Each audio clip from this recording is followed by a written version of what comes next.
आजकल बड़े बावले हुए फिरते हैं, बड़े जनाब दिमाग खराब हुए फिरते हैं।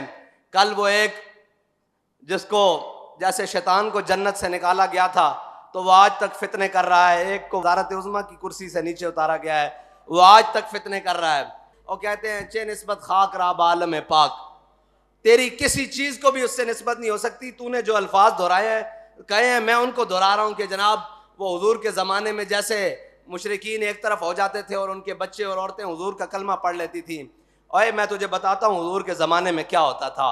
हुजूर के ज़माने में अगर किसी ने हुजूर के खिलाफ बात की और उमैर बिन अदी उसे कत्ल करके आए तो उसको जहाज़ों में बिठाकर बाहर के मुल्क नहीं भेजा जा सकता, बल्कि मेरे आका और मौला ने हज़रत उमर ने फरमाया, ये देखो ये नाबीना हुजूर की मोहब्बत में कितना आगे बढ़ गया है। तो मेरे आका और मौला ने फरमाया, उमर इसे नाबीना न कहो, ये तो अल्लाह और उसके रसूल की मोहब्बत में इससे ज़्यादा देखने वाला और कौन है।